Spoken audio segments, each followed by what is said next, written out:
Окей. За сайн байна уу? Би та бүхэнд өнөө оройн Монгол орой болж байгаа. Тэгээд өнөө оройны мэндийг хүргэе. Америкт өглөө болж байгаа болохоор би дандаа өдөр оройныхаа жоохон цагийг андуураад байгаа. За ингээд та бүхэнд өнөө орой би Германаас нэг зочин урьд авчирсан байгаа. Өнөөдрийнхөө бид энэ бичлэгээрээ юуг харуулах зорилготой байсан гэхээр зэрэг 3 улсын засгийн газраас COVID-19 зориулж ямар арга хэмжээ авч байгаа гэдэг талаар ярилцъя гэж бодсон. За ингээд та бүхэнд Германаас ариунагаа урьд авчирсан. За тэгээд Энзог та бүхэн мэдж байгаа Шип Монголиас оролцож байгаа. Тэгээд Энзог болохоор зэрэг өнөөдрийн Монголын байгаа байдал ямар ч байгаа талаар бид нарт харилцаа ярьсан. Тэгээд Америкийн талаас би өнөөдөр өөрийнхөө санал бодлыг солилцсон. За ариуна эхлээд бид нарт өөрийгөө танилцуулчихгүй юу? За сайн байцгаана уу.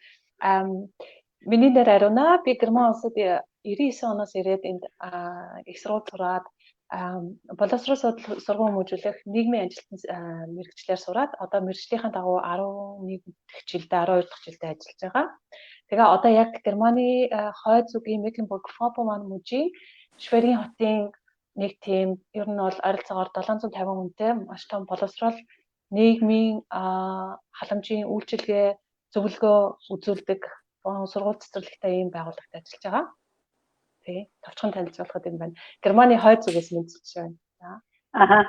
За би тэгэхэд ингээд гадаадын орнуудад Монгол хүмүүс маань ингээд амжилттай ажиллаж байгаад би маш их баяртай байдаг. За тэгээд ариуна би ихлээр хамгийн эхний асуултыг Герман улсад одоо COVID-19-ийн халдвар хэзээ гарч ирсэн энэ талаар Герман улс хэрхэн хүлээж авсан энэ талаар ихлээр бидний жоохон ойлгохгүй. Ер нь бол энэ ковид бол Германд бол хамгийн анхных нь бол 1 сарын сүүлээр 1 сарын 28-нд анхных нь бүртгэгдэж эхэлсэн. Тэгвэл ер нь 1 сарын сүүлээр бол яг ганц хоёрхан гарч ирж исэн Германы одоо энэ өмнө зөвхт те. Тэгээд нэг машины одоо тоног төхөөрөмж хийдэг юм үйлдвэрлэлийн нэг ажилтан одоо бас хятад одоо тэр Вухан ажилтдаг хүнтэй холбоотой байсан учраас тэгээ халдвар авсан байсан. Гэхдээ ер нь 1 сарын сүүлээс нэг ганц хоёрхан 2 сарын ихээр бол нэг ганц хоёрхан эдгээр гарч исэн. Тэгээд Германд чи яг 2 сарын дундуур сүүлээр нөгөө нэг сургуулийн амралт болдог. Тийм учраас маш бас айгүйх нөгөө өвлийн амралтаараа санааргуулах гэж уул руу их явдаг. Итали руу, Франц руу эдгээр их явдаг. Тэгээд ер нь 2 сарын сүүлээс ер нь бол Германд бол халдварын тоо эрс өсөж эхэлсэн. Ялангуяа бас яг Германд ч нэг 2 сард ч нэг юу болдог карнавал болдог. Тэгээд Германы айгүй олон орнуудаар нөгөө хүмүүс бас карнавал хийгээл тэгээд заримуд нь ер нь энэ карнавал болж ийн үгүй юу гэсэн байдалтай байсан. Карнавал яг болоод тэрнээс болж бас халдвар бас эрс өссөн. Ер нь бол Италиас бусад орнуудаас амралтаараа ирсэн хүмүүсээс ер нь бас их тийм халдвар тархах байдал илт ажиглагдсан. Тэгээ ер нь 2 сарын сүүлээс бол нэлээд өсөж эхэлсэн. Тэгээд 3 сарын 2 дахь 7 хоногоос Германы бүх мужуудад халдвар тархсан байсан. Тэгээд яаж хүлээж авч ирсэн гэсэн шүү дээ тийм. Тийм. Анхандаа бол яг ер нь бол 1 сард бол мэдээж бүх мэдээллийн хэрэгслээр одоо ийм гарлаа гэд Вуханыг одоо маш их мэдээлж байсан. Вуханд маш аюултай болж байна гэд тий. Тэгж яхад бол мэдээж Германы одоо юун төрөнд ямар нэгэн халдвар төвчин ч юм уу янз бүрийн гарахад Германы одоо Роберт Кох институт гэж байдаг. Тэр институтээс бас албан ёсны тийм ээ энэ ер нь ямар өвчин, вирусын юу юм гэсэн тийм ээ гих мэдчлэн одоо мэдээллүүдийг өгч ийсэн. Гэхдээ анхандаа бол бид нар бол айд сандраад хэрэггүй тий. Ер нь бол яхаа байдлыг ажиглаж байна. Ер нь Германд бол бус бүх байгууллагад олон нийтийн байгууллагад эдгэрт одоо хэрвээ пандемик тийм ээ одоо ийм тахал болох юм бол ямар арга хэмжээ авдаг гэсэнд бүр тийм тахлын төлөвлөгөөтэй. Тэгээ байгууллагуудыг ер нь бол тэр тахлын төлөвлөгөөг харж үзээрэй. Ер нь жоохон тийм ээ бас янз бүрийн арга хэмжээ авч яхад байгууллагуудтай бол нэг тийм ээ муудахгүй. Тэгтээ ер нь бол тайван байцгаа энэ бол одоо манад бол нэг аюул биш байна гэдгийг бол анхандаа хэлж ирсэн. Тэгээд явандаа ер нь 2 сарын сүүлээр байдал нэлээд хэцүү болоход бол зарим газраар ер нь бас тэгээд юу тавьж эхлээд хориг тавьж эхлээд янз янзын юмнуудаа айжмаар цуцлаа. Тэгээ хамгийн түрүүнд хийсэн ажил гэвэл одоо бусад улс орнуудад байгаа Герман иргэдээ юун түрүүнд авчирсан. Энэ дээр бол Германы гадаад явдлын яам яг би дааж ажиллаж исэн. Гадаад явдлын яамных нь сайд нь мэдээлэл өгөөд бид нартэй одоо ингээд иргэдээ авчирхаар бүр маш олон онгоц бэлдсэн инээдрэгээд юун түрүүнд бол иргэдээ авчирч эхэлсэн. Ер нь бол тэр авчирч эхэлсэн одоо арга хэмжээ нь бол ер нь бол 3 сараас гарч эхэлсэн. 3 сарын дундаас. Тэгэхээр Америк гэсэн ялгаагүй адилхан та ер нь бол пандемиктэй энэ цар тахал 12 сарын сүүлээр гарлаа. Би өөрөө Америкийн эрүүл мэндийн салбарт ажилладаг. За ингээд засгийн газартаа маш ойр ажилладаг. За яг миний ажиллах салбараас миний ажиллах компаниуд одоо бүх үйл ажиллагааг үзүүлж бид нар одоо CDC, Америкийн CDC бол Америкийн манай Монголын эрүүл мэндийн яамтай адилхан үйл ажиллагааг явуулдаг. За ингээд бид нар яг CDC-тэй ингээд хамтраад бүх арга хэмжээг аваад ирсэн тийм үү. Тэгэхээр зэрэг одоо 1 сарын ихээр манай компаниас аналистуудыг бүгд ингээд Америкийн баг Вухан руу явж ирсэн тийм ээ. Тэгэхээр тэр багийн дундаас манайхаас хамгийн ихний багт нь 4 билүү 5 аналист явуулсан. Ингээ 2 багаар 3 4 баг бид нар явуулсан л да. Тэгэхэд Америкийн засгийн газар яг адилхан арга хэмжээг авсан. Хамгийн нэгдүгээр айлч улсын засгийн газрын хамгийн анхны арга хэмжээ бол өөрийнхөө ард иргэдийг хамгаалах үүрэг тийм ээ. Тэгээд State Department манай Монголын гадаад явдлын яамнаас гаргасан бүх арга хэмжээ нь болохоор зэрэг эхлээд Америк улс дотроо байгаа иргэдэд болохоор зэрэг за та нар гадагшаа гарчлахгүй шүү эндээ байх ёстой. Тэгээд гадаад оронд байгаа бүх одоо элчин сайдынхаа яамнуудтай холбоо бариад элчин сайдад байгаа газрууд нь гадаадд байгаа иргэдтэйгээ холбоо бариад ингээд иргэдэд татаж авах бүх арга хэмжээг авч эхэлсэн. За тэр үед хамгийн хүндрэлтэй байгаа иргэд нь болохоор мэдээж хятадд байгаа иргэд байсан тийм үү. Тэгэхээр тэр иргэдийг татаж авах энэ арга хэмжээнд орж эхэлсэн. За энэ үед нэг хүндрэлтэй тал нь болохоор зэрэг зарим орнууд одоо хилээ хаагаад эхэлсэн тийм ээ. Тэгэхээр зэрэг хилээ хаад эхэлсэн орнуудаас иргэдэд татаж авахд ингээд одоо хүндрэл учруулж эхэлсэн. Тэгэхээр зэрэг мэдээж тэр орнуудтай ямар нэгэн одоо дипломат харилцаа ч юм уу ингэж үйл ажиллагаа хийж одоо тэр иргэдэд тэр орнуудаас татаж авах бол маш хүндрэлтэй байсан. Тэгэхээр зэрэг би одоо чамтай яг санал нэг байна. Ямар нэгэн орны засгийн газрын хамгийн одоо гол үүрэг, фундаментал үүрэг бол тэр орныхаа иргэдийг хамгаалах үүрэгтэй гэж би боддог. Тэгэхээр энэ бол зөвхөн гадаадд байгаа иргэдэд татаж авах биш. Жишээлх юм бол одоо юу гэх юм? Танаа улсын чинь иргэн үерт автаад танаа засгийн газрын хэрэг болсон ч бай, тийм ээ. Эсвэл бол гадаадд байгаа иргэд чинь та нарын хэрэг болоод ор хоронгуй гудамжинд хэвчээсэн ч бай. Өнөөдөр танаа улсын засгийн газар энэ хүмүүсийг ард иргэдэл хамгаалах үүрэгтэй байх хэрэгтэй. Энэ бол засгийн газрын үүрэг байх хэрэгтэй. Би тэгж боддог. За тэгэхээр зэрэг өнөөдөр тэгвэл одоо коронавирус ингээд бид нар одоо 2 дахь үе шатантай явж эхэллээ тийм үү. Тэгвэл өнөөдөр Германы засгийн газар ямар арга хэмжээ авчих тэр талаар бид нарт жоох мэдээлэл өгөх. Тий, ямар ч байсан тэгээд ер нь бол яг би ч гэсэн яг бас нөгөө эрүүл мэндийн байгууллагатай маш ойрхон ажилладаг. Тэгээд мэдээж олон нийтийн байгууллагууд өөрсдийнхөө ажилтнуудыг хамгаалах тийм ээ үйлчлүүлэгчтэй хамгаалах, сурагчдыг хамгаалах гэх мэтчлэн маш олон арга хэмжээнүүдийг авч эхэлсэн. Тэгээ бид нар бол яг ер нь бол байнга хэрэглэдэггүй байсан нөгөө тэр одоо тахлын үеийн төлөвлөгөөгөө гаргаж ирээд би өөрөө бас нэг жижигхэн байгууллага удирддаг учраас тэгээ тэр төлөвлөгөөнд нь байгууллага болгон яг өөрсдөө тохирсон биднэрт одоо эрсдэлтэй ямар хүмүүс байна, настай хүмүүс ямар байна, өвчтөе хүмүүс ямар байна гэх мэтчлэн одоо бүр ингээ байгууллага дээрээ яг одоо дээрээс нийгмийн болон эрүүл мэндийн яамнаас гаргасан журмын дагуу бид нар бол байгууллагууд дээр юун түрүү арга хэмжээнүүдийг авч эхэлсэн. Хүмүүс мэдээж юун түрүүнд байгууллагууд ялангуяа гар баригдах гих мэтчлэн зүйлүүдийг одоо тийм ээ нөөцлөх, худалдах худалдаж авах гих мэтчлэн маск гих мэтчлэн маш олон зүйлийг бэлтгэж эхэлсэн. Энэ бол яг байгууллагын хэмжээнд. Тэгээд ер нь бол бид нар Герман бол азар, ер нь бол Герман Франц, Итали, Испани зэрэг харьцуулах юм бол ер нь бол бас их өөрсдөө бол бас их бид нар их дажгүй давж гарлаа гэж үздсэн ялангуяа нэгдүгээр давлгааг яагаад гэхээр ер нь Италид бас маш амар юм болж исэн, Испанд амар юм болж исэн. Германд бол мэдээж халдвар авсан хүмүүсийн тоо асар өндөр байсан ч гэсэн харьцуулахад одоо Итали юм уу бусад орнуудтай харьцуулахад нас барагчдын тоо харьцангуй бага байсан. Тэгтэл яг ер нь бол өндөр. Тэгтээ яг одоо Итали идэр шиг нөгөө нэг тийм ээ одоо имлэг нь бүр зайгүй болоод тийм ээ хүмүүсээ яхаа мэдэхгүй идэр бол ийм байдалд ороогүй.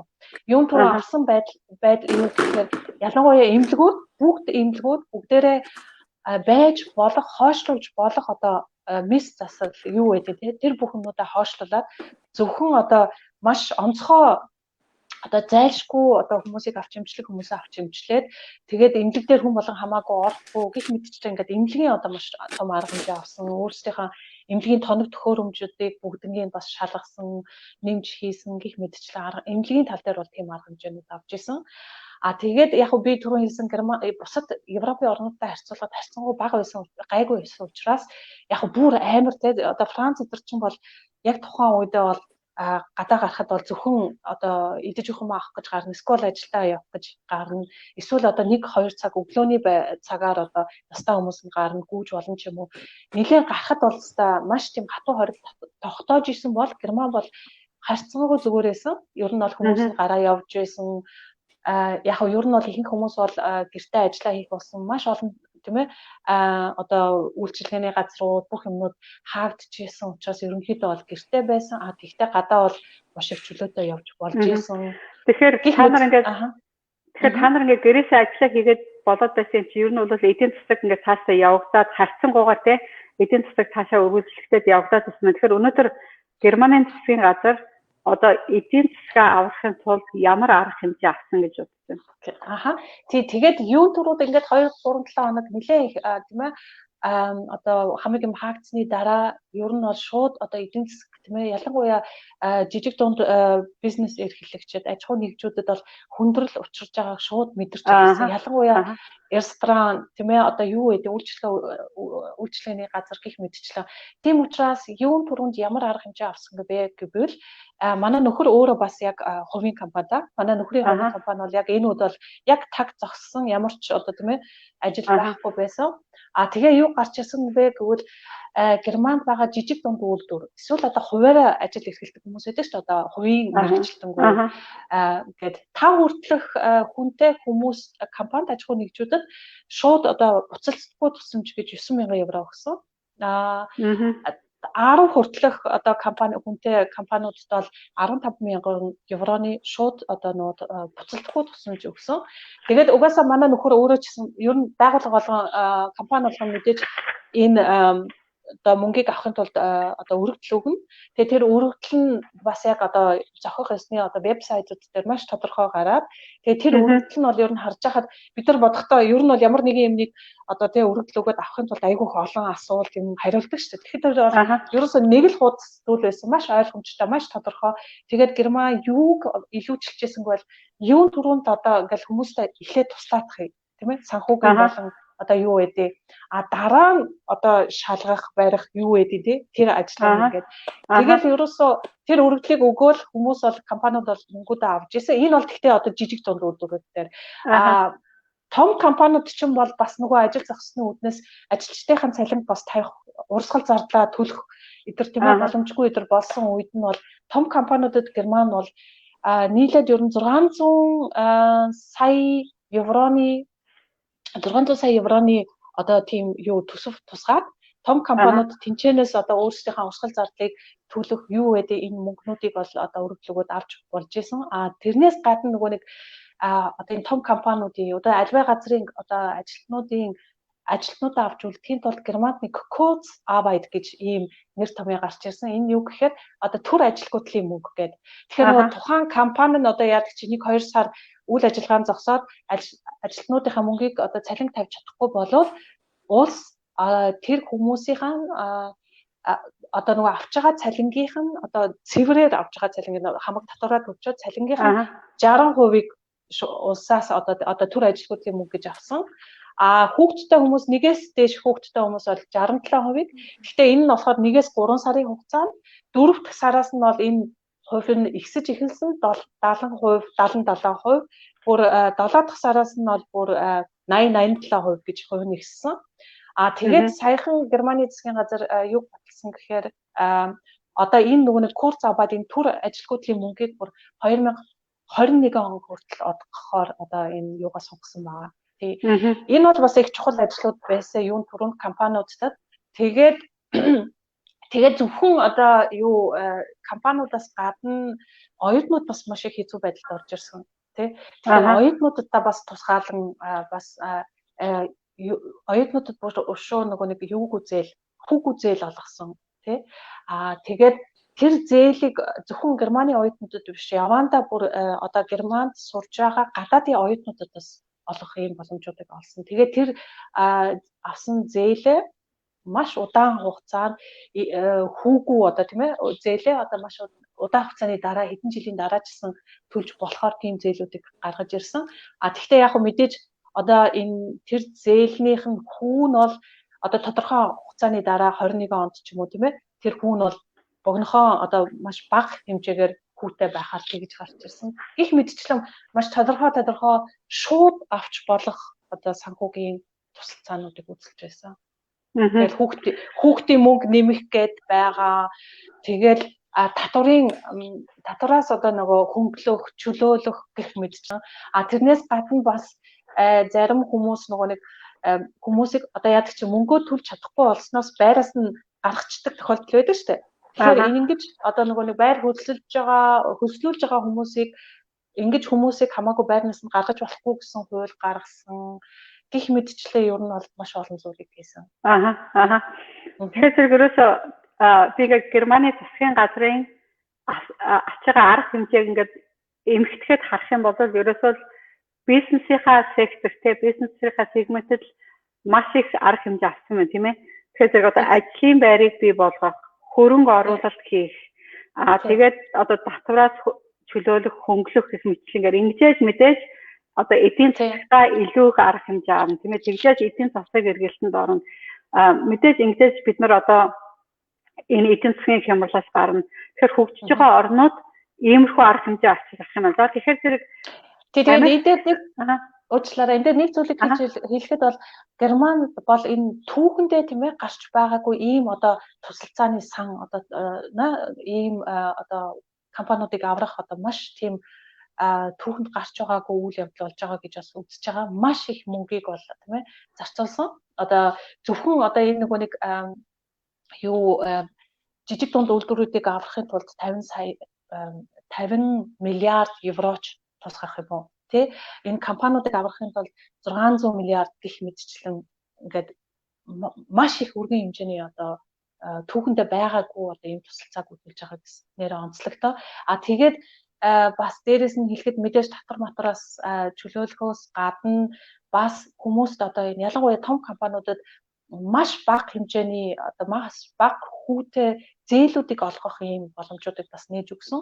Тэгээд ингээд ажиллаж байхад тэр зээл нь зүгээр нэг миний ажиллаж байгаагаар одоо Монголд бол ингээд мэдээж тодорхой юмнууд хийгдэж байгаа.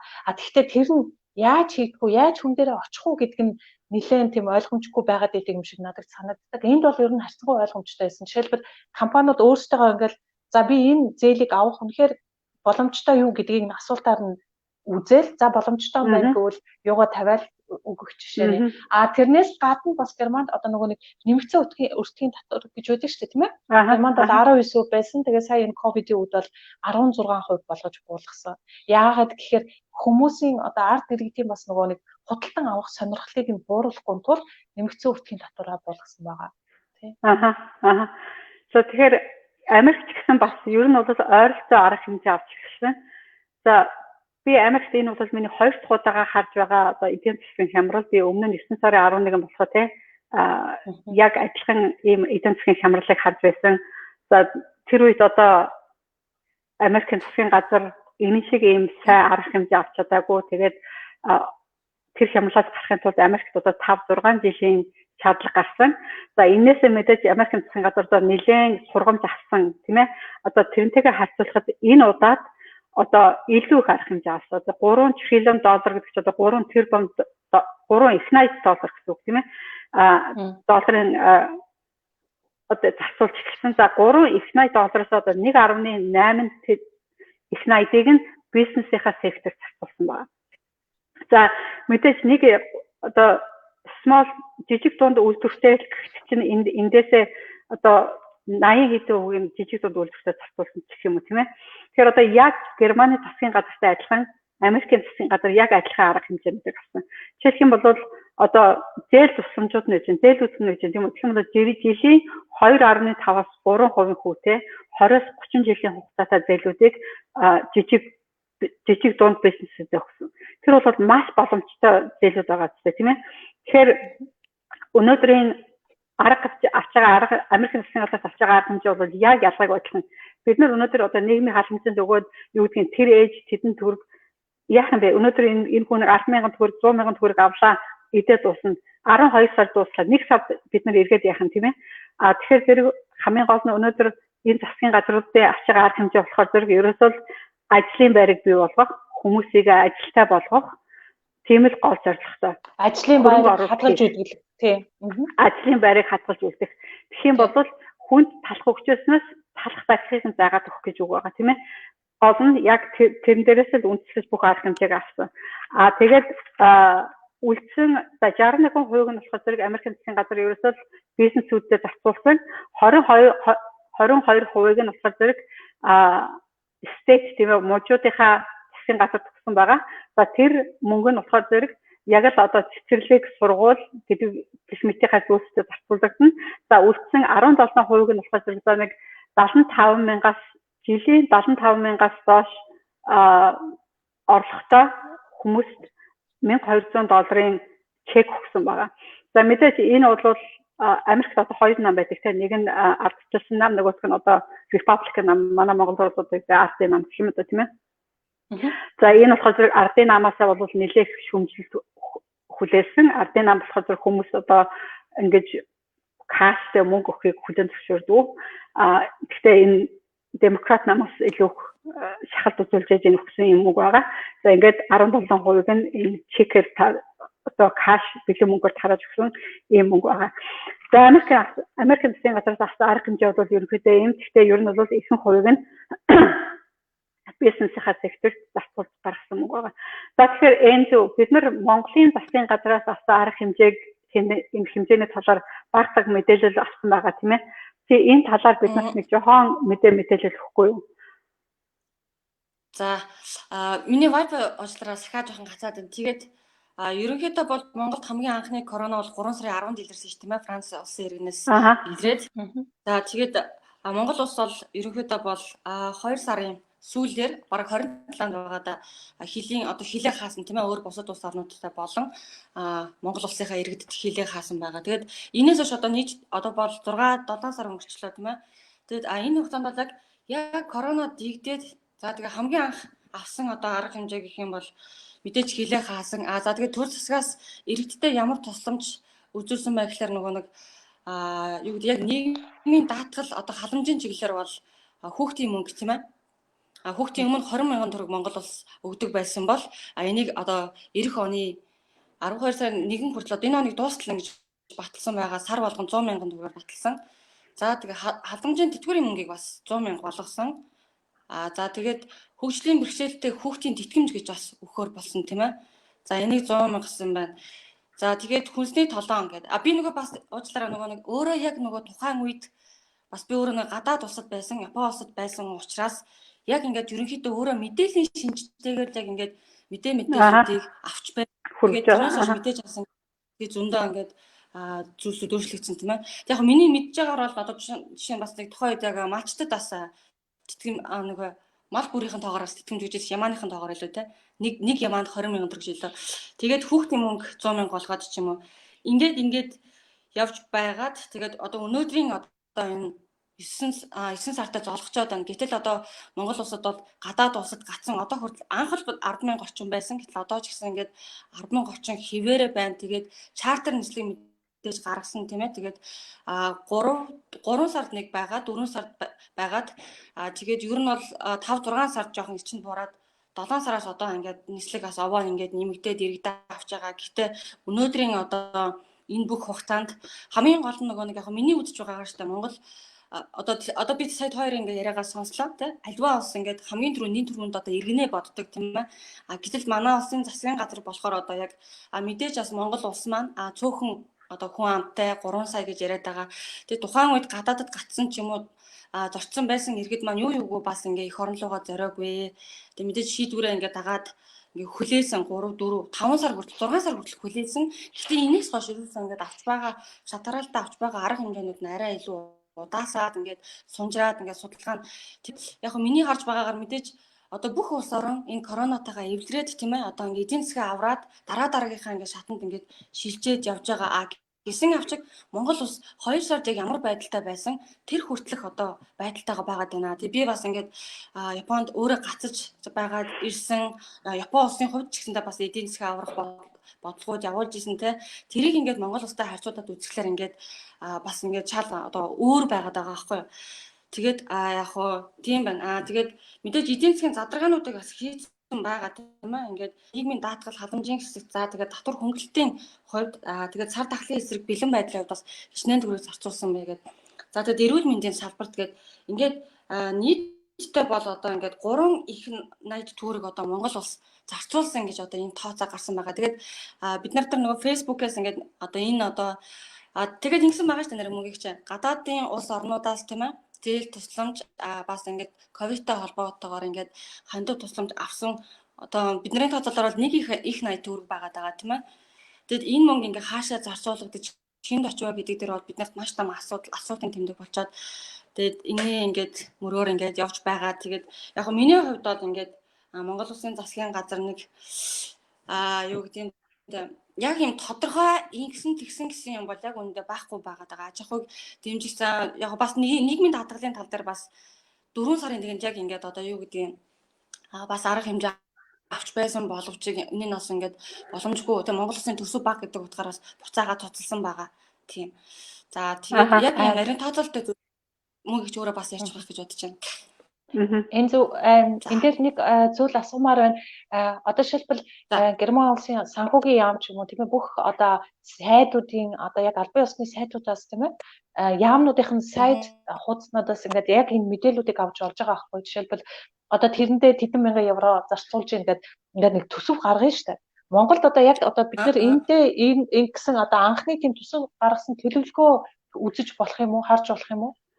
Монгол улсын Монголд нэг юм шилэн данс байдаг юм байна лээ. Би тэрийг саяхан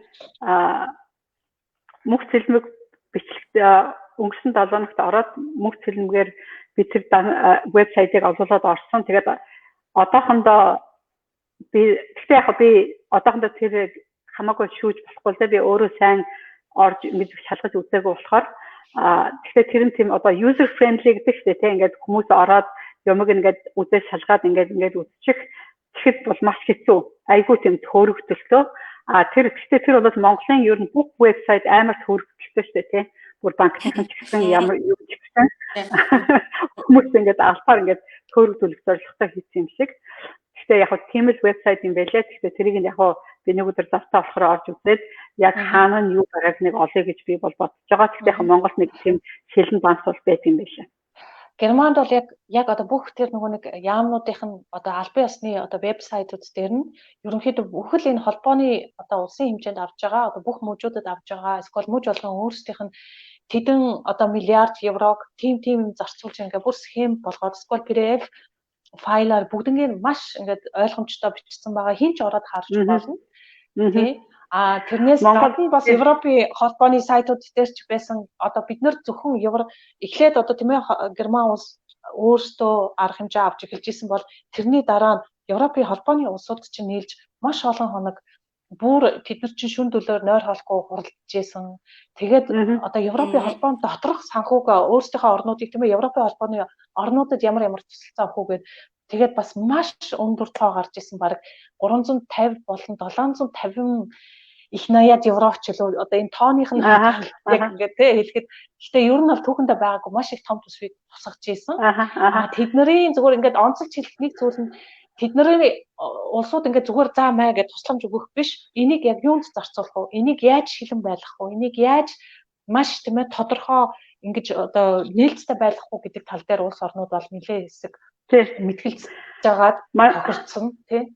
Манай Монгол улсад тэр бол маш дутагдaltaй. Би одоо тэрийг одоо сүүлийн 1-2 жил ингээд Монголтой илүү холбогдоод яг мэдэрч чинь би 2 хоногийн өмнө Европын холбооны anti-corruption ерөн уцтаад би Монгол руу өгсөн 50 сая еврогийн талаар би уцтаад асуусан. Тэгээд тэр хүмүүс маш гайхчихсан л да. Тэгээд хизээч ингээд нэг улсын иргэн бидэн рүү уцтаад ингээд мөнгө хаагаад ингэж өвлөөгүйгээд тэгээд би ингээд асуусан байхгүй ингээд Европын холбооноос Монгол руу ингээд мөнгө өгсөн байгаа.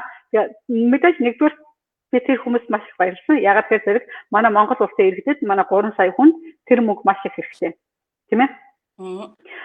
Ягаад гэвэл өнөөдөр манай Монгол хэдэн хүн ажилгүй байгаа үлээ. Хэдэн аж ахуйн нэгжүүдэд тэднээсээ өгөөд хэдэн ажлын байрыг бид нар бий болгох хэрэгтэй үлээ, тийм ээ. Хэдэн ээжүүд ажилтаа болох хэрэгтэй үлээ. Манай Монголын ард хүмүүс тэр мөнгө маш их хэрэгтэй. Хоёрдугаар тэр мөнгө хаашаа орсныг мэдэхгүй байна. Манай засгийн газар руу ороод олго болчихсон. Манай засгийн газар бид нарт хэлэхгүй байна. Тэр яаж бид нар мэдэж болох вэ? Би тэгж асуусан. За тэгээд над цаад хариу өгнө гэсэн. Гэхдээ тэд нар мэдээж гайхчихсан. Тэгээ яагаад нэг улсын иргэн гэвгээд Европын холбооны одоо тэд нар anti-corruption system Монголтой харьцаж очих юм бол арилгалаа тэмцэх гэдэг шүү дээ, тийм ээ. Тийм. Ер нь бол Европын холбоо бол зөвхөн одоо нөгөө солидарност те одоо нөгөө эв нэгдлэр хамтдаа одоо энэ хэцүү цаг үеийг давъя те би юмдаа туслая гэсэн одоо маш том тийм хандлага байсан. Тэгээд энэ хандлагын дагуу мэдээж яг энэ Европын холбооны одоо вебсайт руу ороод үзэхэд бол маш олон хэлээр бүх албан ёсны мэдээллүүдийг авч болдог. Тэгээд би зүгээр яг Монголыг бол хараагүй ямар ч байсан маш олон Африкийн орнуудад ингээд тэр оронд тэдэн сая евро тэр оронд идэр гэдэг ингээд бүх орнуудынх нь одоо тэдэн төрний тусламж тэдэн евроны тусламж үзүүлсэн гэдгийг бол бүгдийг бичсэн байсан. Тэгээд хамгийн гол нь энэ тусламжууд юунд одоо тийм ээ тусгагдах ёстой вэ гэдгийг яг 3 зүйл хувааж бичсэн байсан.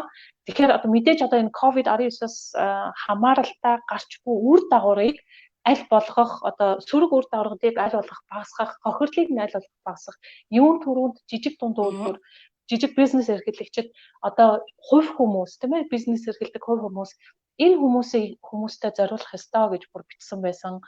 Эрүүл мэндийн салбартаа мэдээж тэгээд ялангуяа мэдээж нөгөө нэг энэ янз бүрийн тахал гарахаар усны асуудал их чухал гэдэг юм байна. Одоо цэвэр усны хангамжийн асуудал, бохор усны асуудал, энэ 3 тал руу энэ мөнгнүүдийг зарцуулах ёстой гэж уулмаар бичсэн. Энэ нь бол мэдээж Монголд ч гэсэн бол хамааралтай байх гэж би бодож байна тий. Харин тийм яг зөв. За тэгэхээр Ариунагаас бид өөр дахиад асуух хэдий асуулт байгаа. За Ариуна дараагийн асуудал болохоор за хэрвээ одоо ингээд коронавирус дууслаа. Одоо манай Монголд орой олгон 11 цагаас ингээд стил бид нар ингээд мэдээлэл гараад ингээд орой олгон 11 цагаас мэдээ гардаг тийм үү? Германд одоо болтол тэр явагдаж байна уу? Одоо явагдахаа болоод нэлээд олон сар өнгөрсөн. Ер нь тэр нөгөө албан ёсны мэдээллийг миний түрүүний хэлсэн Роберт Кох институт гэж байдаг. Тэр институтаас одоо ялангуяа энэ өвчин яагаад юм хурцтай тарах чинь, яагаад инээ тэр гэсэн одоо шинжлэх ухаан ангаах талаас нь маш их мэдээлэл өгдөг байсан. Тэгэхээс бол бодлогын талын мэдээлэл бол биш. Тэгээд энэ явагдаж байгаад одоо саяхнаас болсон. Саяхнаас биш бүр аль бараг 6 сар байна уу 5 сарын сүүлээр байна уу болоод одоо бол зөвхөн одоо энэ мэдээлүүд нь хэдэн тийм тархалцтай байна, ийм тархалцтай байна, ингэжээ тэгжээ гэдэг нь бол зөвхөн мэдээнүүдээр аль биесээр гардаг тий. Тий. Тэгээд сүүлийн үед бол яг зүгээр энэ дээр нэмж хэлэхэд бол Герман юу магадгүй ингээ 2 дахь давлгаа ирж иж магадгүй гэдэг ягаад бол одоо зуны амралтаар эдгээр чинь бүр 5 сараар буцаад хилээ нэгээд эхэлсэн шүү дээ. Тэгэл ер нь улс орнууд эдийн засгаа аврахын тулд аялал гэдэг чинь чухал тийм ээ гэл. Тэгээ угаасаа германууд Европч аялах дуртай хүмүүс болохоор тэгэл маш их аялцгаасан. Тэгээ буцаж ирэхдээ ер нь бол яг халдварын тоо бас буцаад нэлээд өсөж байгаа. Тэгвэл бол энэ Германы засгийн газрууд юу хэлж байгаа гэхээр бид нар бол одоо ингээд 3 сар байдаг шиг хамгийн хаахгүй одоо бид нар бас тийм ээ юу ямар бүх юма мэдж байгаа учраас бид нар энэ бүхэнтэйгээ ард түмэн зохицож тэгтээ өөрсдөө болон бусдыг хамгаалж одоо бид нар амьдрах ёстой тий гэсэн ийм байр суурь байгаа. Тэгээд ялангуяа эрсдэлтэй орнуудаас ирж байгаа одоо эрсдэлтэй орнуудад өнөөдөр бол Испанийг оролцсон. Тэгэхээр энэ эрсдэлтэй орноос ирж байгаа хүмүүсийг жишээлбэл та нар нөгөө юу хий гэж зөвлөж байгаа. Одоо тест хийгээд тестээ ирснээс хойш 3 юм уу 5 хоногийн дотор хийгээд хэрвээ тест нь сүрх гарах юм бол шууд ажилдаа ороод хүмүүсийн дунд орж явж болно. Тест хийхээс өмнө бол аль болох гэртээ байхыг зөвлөж байгаа. Тийм амар одоо ингээд тушаал бол гараагүй. Энд бол юу маш их одоо баримталж байгаагүй бол амны маск зүүх. Энэ амны маск зүүхийг бол одоо хэрвээ амны маск зүүх ёстой одоо олон нийтийн газар тийм ээ дэлгүүр дотор олон нийтийн унаан дотор зүүгээгүй хүмүүсийг бол бүр торгож эхэлж байгаа тийм. Тэгэхээр Америкт гэсэн бас ялгаагүй адилхан болсон. Одоо бид нар тэгэж Монголх шиг тэг орой олон 11 цагаас мэдээлэл хийгээд ингэдэг тэр бол тэрийг бүр хэдэн сарын өмнө болсон. Нэгдүгээр хоёрдугаарт бол бид нар одоо дараагийнхаа шатанд Америкт бол одоо дараагийнхаа шатанд орсон тийм ээ. Инээс илүү чухал асуудал байна. Одоо улс орны эдийн засгийг аврах тийм ээ одоо хөрөнгө оруулалт хийх, ажлын байрыг бий болгох гэдэг илүү чухал асуудлууд гараад ирчихсэн байна тийм ээ. Тэгэхээр зэрэг одоо яаж эдийн засгийг аврах вэ? Одоо жишээлх юм бол сая энд хэлжээ тийм Монгол ингээд 3 их 80 төгрөг зарцуулсан байна гэж. Гэтэл 3 их 80 төгрөгнийхаа тийм одоо 89% нь нийгмийн халамжиндаа зарцуулжээ. Дөнгөж 6.8% нь одоо аж ахуйн нэгжүүдэд зарцуулсан. Тэгээ 2.8% нь дөнгөж эрүүл мэндийнхаа салбарт зарцуулсан гэдэг. Тэгэхээр зэрэг өнөөдөр манай Монгол улсын засгийн газраас одоо тэр эдийн засгийн аврах талаар ер нь баг ямар ч арга хэмжээ аваагүй гэж хэлэхэд болж байна тийм үү. Тэгэхээр зэрэг энэ юу гэсэн үг юм бэ гэхээр Монгол улсын засгийн газар ерөөсөө гадаадаас зээл аваад тэрийг ингээл төгрөг болгоод ингээл тараагаад өгчдөг. Тэгээ ямар ч ажлын байр бий болгосон байхгүй. Тэгэхээр зэрэг одоо 12 сар дууслаа. Гадаадаас авсан нөгөө зээл тусламжаа тараагаад дууслаа. Тэгээ дараа нь яах юм? Тэгэхээр одоо та нар өөрсдөө нэг айл байна гэж бодоод үзтээ. Тэгэхээр нэг айл байна гэж бодоод үзэхэд зэрэг хөршөөсөө нэг 1000 төгрөг зээлээд авлаа. 1000 төгрөгөө идээд дуусчлаа. Маргааш яах вэ? Ерөөсөө Монгол улсын засгийн газрын авч байгаа арга хэмжээ ерөөсөө тийм л байгаа байхгүй. Тэгэл 1000 төгрөгөө идээд дуусчлаа. Дахиад яах юм? Нөгөө хөршөөсөө дахиад 1000 төгрөг зээлж авлаа. Нөгөөдгөө идээд дуусчлаа. Тэгэл байхгүй. Гэтэл хамгийн харамсалтай зүйл нь өнөөдөр манай хөрш хэмлээ хятад улс. Хятад улсад манай Монгол улс хардаа дотоодынхоо нийт бүтээгдэхүүний 4.1-тэй тэнцэх өртөө. Хамгийн аимшигтай нь тэр. Хөрштөө манайх тийм өртөө. Тэгэхээр зэрэг тэгээд манай засгийн газраас авч байгаа арга хэмжээ нь эдийн засагтаа ямар ч арга хэмжээ аваагүй, ажлын байр бий болгох ямар ч арга хэмжээ аваагүй. Тэгээ банкны хүү өнөөдөр ямар байгаа вүлээ? Одоо аж ахуйн нэгжүүд хувь хүн одоо ямар нэгэн бизнес хийгээд ингээд цаашаа аваад явхад ямар ч тийм төр засгийн тогтолцоо байхгүй, ямар ч боломж байхгүй. Гэтэл одоо ийм засгийн газар ард түмэнд банкны хүү нэг дижит болно гэж хэлээд одоо төр засагт гараад ирчихсэн. Өнөөдөр тэр тогтолцоо нь бол байхгүй шүү дээ. Гэтэл одоо хөгжсөн орнуудад Америкт ч юм уу, Германд ч юм уу хүмүүс зөвхөн банкны хүн дээр суурилж бизнесээ босгохгүй. Жишээлх юм бол одоо юу гэж stock exchange гэвэл Монголоор хөрөнгө оруулалт хийж болно шүү дээ. Өөрөөсөө IPO босгоод. Үн цас байж байна. Үн цасны бизнес. Манай Монгол өнөөдөр тэрний ямар ч тогтолцоо байхгүй. Хэрвээ Монголын энэ засгийн газар тэр тогтолцоог нь бий болгочих юм бол Монголын ард түмэн банкны хүн дээр суурилж бизнес босгох гэж тэр банкны хүүг буурахыг хүлээж суух шаардлага байхгүй. Тэгэхээр өнөөдөр манай Монголын засгийн газраас авч байгаа арга хэмжээ нь үннийг хэлэхэд ард түмний эдийн засгийг хөгжүүлэх ямар ч арга байхгүй. Заримдаа яг үнийг хэлэхэд надад хэлэх үг жоо би энэ засгийн газрын эдийн засгийг тий ялангуяа тийм тэгээд үүн дээр одоо бүр нэмээд хэлэхэд Германд бол бас яг ингэж гарч ирсэн. Ер нь бол одоо энэ эдийн засгийг ихэвчлэн энэ жижиг одоо аж ахуй нэгжүүд одоо энэ жижиг бичил одоо бизнес эрхлэгчид ер нь эдийн засгийн маш их хувийг эзэлж одоо энэ эдийн засгийг авч явд юм байна. Энэ бол яг манай Монгол улстай бол яг ялгаагүй одоо тийм ээ бүр ингээд 1-2 хүний тийм ээ өөрсдөө хуваарай ажил эрхэлдэг энэ хүмүүс чинь энэ Монголын эдийн засгт бол маш их том одоо байр суурийг эзэлж байгаа. Энийг бол бас сайн одоо яг ач холбогдолтойгоор авч үзэхгүй байна гэж би бас бодож байгаа. Тэгээд дандаа юм болохоор том компаниудтай тий тэртээ болж байгаа маш их том компаниудтай айгүй их одоо юу боломж өгөөр энэ одоо жижигхэн бизнес эрхлэгчид бие дааж бизнес эрхэлж явж байгаа хүмүүсийг бол ерөнхийд нь бол маш их хаяад байгаа юм шиг надад бол ажиглагддаг тий. Тэгээ Монгол Америкт ялгааг байдлаа Америкийн эдийн засгийн 99% жижиг компаниуд эзэлдэг. Тийм болохоор өнөөдөр Америк одоо сая хүртэл тэр 3 их $80 хамгийн их хувийг нь жижиг компаниудад зориулсан. Чи түрүүн хэлсэн шүү дээ. Одоо жишээлх юм бол энэ зээлхүүдийг авахд би тэгэж одоо энд очиж хүнтэй уулзах, тэнд очиж хүнтэй уулзах ямар шаардлага байхгүй. Би зүгээр вебсайт руу ороод хамгийн эхлээд за энэ чи бизнес авах эрхтэй юу үгүй юу гэдгийг 2-3 асуулт асуугаад за эрхтэй болонгууд нь хамгийн эхлээд өгөх хамгийн эхнийх нь асуулт болох зэрэг зээлээ өгч байгаа. Хэрвээ дараагийнх нь асуулт нь болохоор зэрэг хэрвээ хин нэгэн зээл авах эрхгүй хүн зээл авсан байх юм бол дараа нь харин тэр шийдэх асуудлаа дараа нь хийн.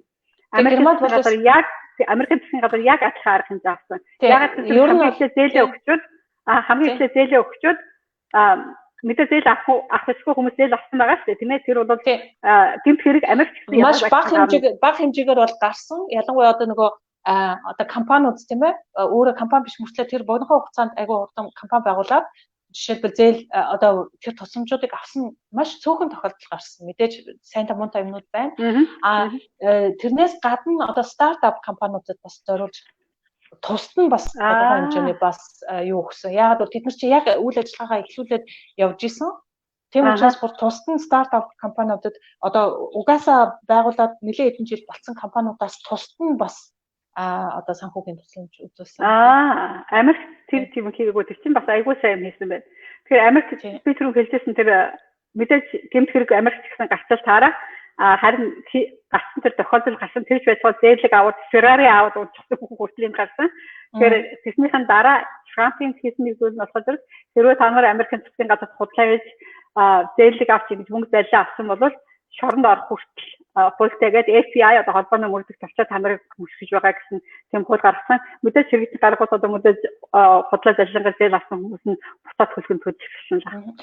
Тэгээд би бас нэг зүйлийг бас маш их тэгээд бас бахархалтайгаар харж ирсэн. Ягаад гэвэл манай нөхрийн компани тэр нөгөө маш богинохон хугацаанд тэгэл ингээл өргөдлөөдөө өгөөл бичиг баримтаа өгөөд тэрэн дээр одоо нөгөө нэг мөнгө шилжиж орох одоо данцныхаа нэг тоогийн зөрүүлээ бичсэн байсан. Тэгсэн чинь бүр араас нь манай компани нөхрийн араас нь өөртөө уцтаад бид нар мөнгө шилжүүлэх гэсэн чинь энэ дансан болохгүй байна. Танай компани дээр гэдэг ингэжсэн. Тэгээ би энийг хараад үнэхээр бас тийм ээ ард иргэдтэй ингэж яг үйлчилж одоо энэ хүмүүсийн татварын мөнгийг зөв зарцуулж чаддаг юм байна гэдэг нь бол маш юм жижигхэн энгийн зүйлүүд дээр харагдчихсан тийм. Окей. За тэгээд бидний яриа нэлээд урт өрнөг шиг боллоо. Тэгээ ямар ч юм бидний ярилцлагыг хүлээж авч өнөөрөө Германы талаар сэтгэлээ хуваалцсан ариунуудаа маш их баярлалаа. Тэгээд хамгийн сүүлд нэг асуухад одоо эх орноо хэрэг сандаг вэ? Чи одоо мэдээж Германд очоод 20 жил амьдарлаа. Энэ талаар Тэгэхгүй яг эх орноо маш их сан ээж аав ах бүү. Тэгээд ялангуяа эх орноо сан гэдэг чинь зөвхөн одоо тийм ээ гэр орон биш. Энэ улсын маань хөгжил атайхан явагдаасаа тэнд байгаа хүмүүс маань нэг атайхан амьдраасаа хамаг амьдралаа одоо тийм ээ ингээл ийм нэг утгагүй зүйлд ингэж хайрын цагаа битгий зориулаасаа ингээд одоо энэ нийгэм хөгжсөн, техник хөгжсөн ийм газар Монголд ч гэсэн энэ бүхнүүдийг одоо ийм боломжийн одоо ийм аль болох одоо энэ нөгөө хүн суртал багтаа ийм зүйл хийж болж штэ тийм ээ. Ингэж нэг юмнууд нэг жоохон нэг атайхан голдролтой ороосоо гэж маш их тэгж мөрөөддөг, хүсдэг. Тэгээ тийм учраас бас энэ ярилцлаганд урьж оролцсонд маш их баярлалаа. Монголын бүхэл юмыг санаж байна. Хамгийн сандаг юм юу вэ? Мэдээж гэр бүл Тэгээд одоо нэг тийм одоо нэг Монголын салхитаа нэг уулыг би их санд. Яг би өөрөө их уулгүй газар байгаа учраас айгуу тийм. Уул харахаар нэг Монгол байгаа юм шиг санагдаад идэв тий. Энэ Японд дахта Монголын юу хамгийн их сандаг байсан? Мөгийг ч юуг нь За мэдээж гэр бол ойлгомжтой шүү дээ. Би ч ингээд айгүй олон жил дандаа ингээд баг Монголд амьдарснаас илүү би Монголын гадна талд илүү их амьдарсан болохоор гэр бүлээ айгүйх санана. За тэгээд хоёр дахь нь болохоор зэрэг манай Монголын хоол амар гоё амттай. Би тэр ногоо идэх байхгүй. Тэгээд тийм болохоор зэрэг махаас анжидөө Монголын мах амар гоё амттай. Тийм Монголын мах ч үнэхээр гоё амттай шүү дээ. Энэс Японд дахта юу их сандаг вэ?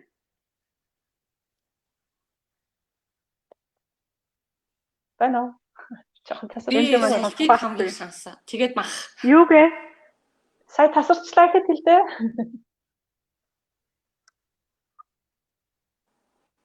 За энэ зөвхөн сонсогдсонгүй. Окей. Салхи Монголыг хамгийн их сансан. Салхиг ээ. За. Тэo. Манай дахин чинь нэг шороогоор шурдаг болохоор манай дахин шороогоор аягүй шурдаг болохоор зэрэг би нэг салхиг сайсан. Тийм шороотой салхи биш нэг гоё нэг тийм нэг ингээл нэг хөдөө явахаар нэг гоё салхи байдаг штэ тий. Тэр салхи бол ер нь бас бодогддог шүү хаяа. За тэгээд тэр шороотой салхи бол биш. За тэгээд гадаадд байгаа монголчууд маань хурдан гэртээ хараасаа гэж хүсээ. За тэгээд ариунуудаа маш их баярлалаа. Тэгээд монголчууд маань мэдээж энэ бичлэгээс маань багц гэсэн юм сурсан баг. Тэгээд Монголын засгийн газар маань тэ гад болсон зүйл монголчуудынхаа төлөө хийгээсэй гэж би бас үнэхээр их найдаж байна. Тэгээ монголчууд маань нэг ч гэсэн юм сурсан байхаа гэж найдаж байна. За тэгээ бүгдэнд нь баярлалаа. Энэ зүйлээ маш их баярлалаа. Монголчууд маань одоо энэ гацсан монголчууд маань аль болох хурдан одоо энэ өвлийн хүрднээс өмнө гэртээ очиосаа гэж үнэхээр хүсэж байна. Тэгээ энэ одоо үүний төлөө ер нь одоо хин чадах бүхэн дуурах хэрэгтэй, саналаа өгөх хэрэгтэй. Бид нар бас харьцангуй их чимээгүй байгаа юм шиг надад санагдаж байна. Одоо хүүтэн болоод хэцүүдлээ шүү дээ тэгээд тий. Тэгэхээр одоо энэ хүмүүс маань хурдан хараасаа гэж маш их хүсэж байна тий. Харин тий. За та бүхэн баярлалаа. За баярлалаа. Баяр та.